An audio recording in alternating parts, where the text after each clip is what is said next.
बच्चों, ईद मुबारक। आप लोग कैसे हैं? और हम लोग बहुत दिनों के बाद मिले, इसलिए कि रमज़ान करीम था और मैं भी बहुत बिज़ी हो गई थी और रोज़े रख रही थी ना, तो रोज़े रखे थोड़ी मेरी हिम्मत कम हो गई थी बेटा। तो कोई बात नहीं, लेकिन अब हम लोग दोबारा से चार्ज्ड हो गए और रमज़ान में फिर इबादत करनी होती है और दूसरी भी चीज़ें हो साथ साथ चल रही होती हैं, तो ज़रा मुश्किल हो गया था, हमारी मुलाकात नहीं हो पाई। लेकिन अब हम लोग वापस आ गए और ईद किस किस ने मनाई? ईद मुबारक। ईद उल फ़ितर आई है और ईद उल फ़ितर को ईद सईद भी कहा जाता है।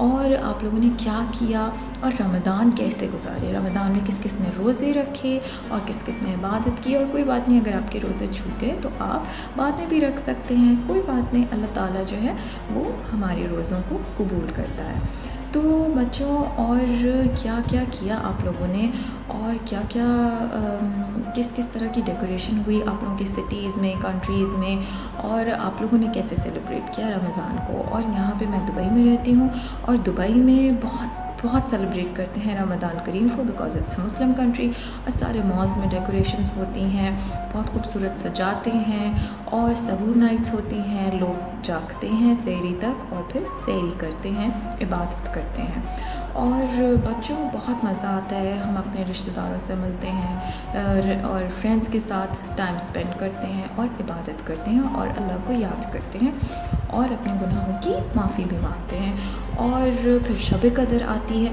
और आपको पता है ना कि शब कदर 1000 रातों से बेहतर रात है और बरकत वाली रात है।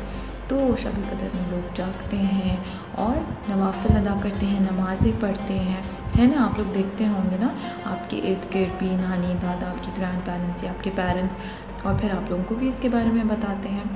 और उसके बाद फिर ईद आती है, ईद का चाँद नज़र आता है और 1 शव्वाल को ईद होती है, यानी ईद उल फ़ितर। और फिर ईद उल फ़ितर पे हम क्या क्या करते हैं? हम ईद उल फ़ितर पे नमाज़ पढ़ने जाते हैं और उसके बाद फिर वापस आते हैं साफ़ सुथरे कपड़े पहन के, खुशबू लगा के, और लोगों से मिलते हैं और आते हैं घर। उसके बाद फिर क्या होता है? फिर ईदी मिलती है और फिर बड़े मज़े आते हैं और अच्छे अच्छे कपड़े पहनते हैं, तैयार होते हैं। और लड़कियों की तो बात ही कुछ और होती है, चूड़ियाँ, मेहंदी किस किस ने लगाई और किस किस ने चूड़ियाँ ख़रीदी मैचिंग की, और अच्छे अच्छे कपड़े। और फिर क्या करते हैं? मज़े मज़े के खाने खाते हैं जो मामा ने बनाए होते हैं हमारे लिए, और कभी कभी बाबा भी खाने बनाते हैं। और फिर अपने रिलेटिव्स के घर जाते हैं, अपने कज़न्स के साथ टाइम स्पेंड करते हैं और सब लोग अपनी ईदी काउंट करते हैं। बच्चे हैं ना, आप लोग सारे ईदी काउंट करते हैं, मैं तो अपनी ईदी काउंट करती थी और फिर जमा करती थी। मैं तो पता है स्पेंड नहीं करती थी ज़्यादा। आप लोग क्या करते हैं? स्पेंड करते हैं या जमा करते हैं? और लेकिन बच्चों, हम लोगों को ईद पे उन लोगों को नहीं भूलना है जो अल्लाह मियाँ ने हमें पूरे रमज़ान में सिखाया है कि हम रोज़े रखते हैं, खाना होता है, पानी होता है सामने, फिर भी हम खाना पानी नहीं खाते, नहीं पानी पीते। क्यों?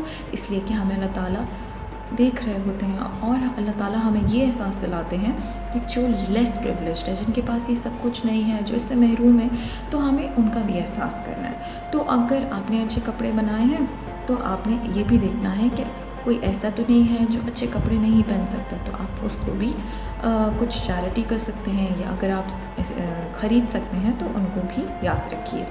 और शेयरिंग इज़ केयरिंग, और उसी में तो ईद का मज़ा है ना? तो एंजॉय कीजिए बहुत सारा और अपनी ईदी कलेक्ट कीजिए, स्पेंड कीजिए या फिर सेव कीजिए, आपका फ़ायदा है। और अपने मामा बाबा का ख्याल रखिए, अपने कज़न्स के साथ बहुत सारी खुशियाँ मनाइए और सबको याद रखिए और अपने लिए भी दुआ कीजिए।